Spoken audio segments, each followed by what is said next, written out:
สบายดีเงาะเมือแล้วเงาะเมือห้างสู้ดุมแล้วเอาประมาณ10 วันหรือว่า20 วัน10 วันนี่แหละ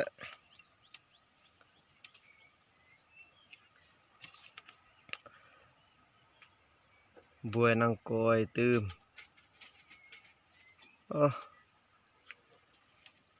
รีวิวพวกนี้แม่เงาะน้องพริกน้องน้องเบรน้องแมนดีเอ็กเบรแล้วเงาะดุม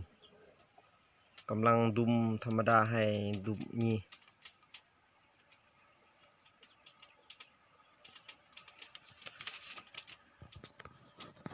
เบิ่งเงาะนี่โอ้ยมาตุบก็สวยเงาะให้แทนงดแม่ตุบสวยตุบพังทลาย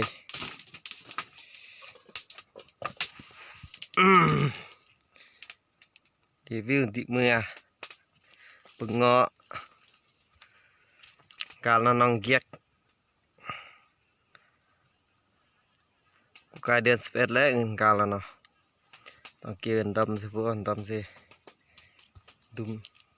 ธรรมดาหางสุดดุมนี่แหละโอ้ยผิดประมาณ80-90 เป่า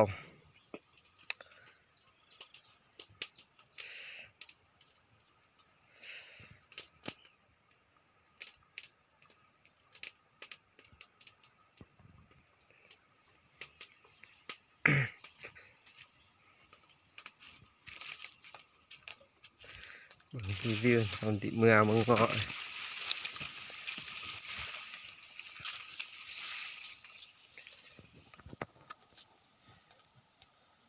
รีวิวทำติเมื่อเด้เงาะเป็นการหันเกียกลองเกียกหันเกียกสิริดุมแล้วดุมให้ดุมนี่ดุมธรรมดา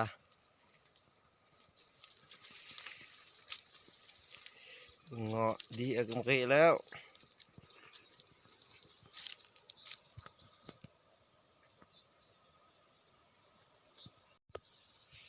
เงาะขิงตาว่าเงาะสิก็ไม่ลอยเนาะ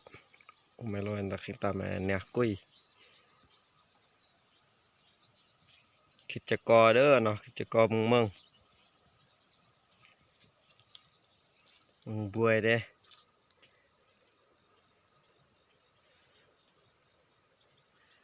บวยกำลังกอยอยู่บวยยักษ์